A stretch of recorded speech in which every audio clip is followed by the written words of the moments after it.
আগেই বলে রাখি, এটি আমাদের পরিবারের বাস্তব অভিজ্ঞতা। বিশ্বাস করবেন কি করবেন না সেটা সম্পূর্ণ আপনাদের বিষয়। 2005 সালের কোরবানির ঈদ। ঈদের ঠিক 2 দিন আগে আমি আর আব্বু গিয়েছিলাম গাবতলী পশুর হাটে গরু কিনতে। তখন প্রচণ্ড শীত, জানুয়ারি মাস। অনেক খোঁজাখুঁজির পর একটি কুচকুচে কালো গরু কিনলাম। দাম ছিল মাত্র 9,500 টাকা, হাসিল ছাড়া।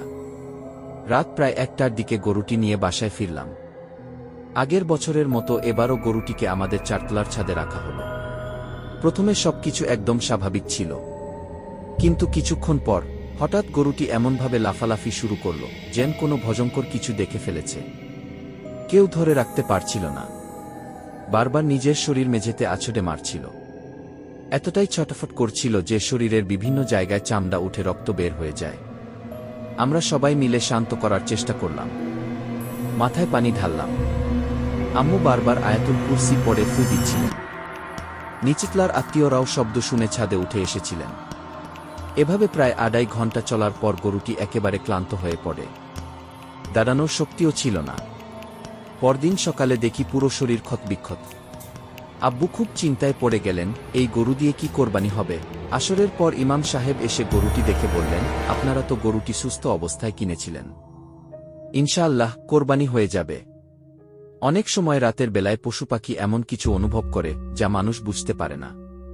তার কথা শুনে কিছুটা সাহস পেলেও আব্বু নিশ্চিত হতে সেদিনই আরেকটি খাসিও কিনে আনলেন। ঈদের দিন গরুটি আল্লাহর নামে কোরবানি দিলাম, কিন্তু খাসিটিকে রেখে দিলাম পরের দিনের জন্য। সেই রাতেই আবার শুরু হলো খাসির অস্বাভাবিক ডাক। আমি বিরক্ত হয়ে ওকে ছাদ থেকে নামিয়ে বাড়ির গেটের বাইরে বেঁধে রাখলাম। এরপর পরদিন ফজরের আগে আম্মু ছাদে গিয়ে এমন একটি দৃশ্য দেখলেন যা আজও আমাদের গায়ে কাটা দেয়। আমাদের বাগানের প্রায় সব টব 2 টুকরো হয়ে ভেঙে গেছে। বড় গাছ টবসহ নিচের রাস্তায় পড়ে আছে, অথচ সেদিন রাতে 1 ফোঁটা ঝড়ও হয়নি। টবগুলো এমনভাবে ভাঙা ছিল যেন কেউ ইচ্ছা করেই ভেঙেছে। সেই মুহূর্তে ইমাম সাহেবের কথাগুলো আবার মনে পড়ে গেল। রাতের বেলায় পশুপাখি এমন কিছু অনুভব করে যা মানুষ বুঝতে পারে না। ঠিক কি ঘটেছিল তার উত্তর আজও আমাদের জানা নেই। এরপর আমরা সিদ্ধান্ত নিয়েছিলাম, আর কোনোদিন কোরবানির গরু ছাদে তোলা হবে না। আজও সেই রাতের কথা মনে পড়লে শরীর শিউরে ওঠে। গরুটির আসল ছবি আমার কাছে নেই, তাই 2017 সালে কেনা প্রায় একই রকম দেখতে একটি গরুর ছবি ব্যবহার করেছি। আল্লাহই সর্বাধিক জ্ঞানী।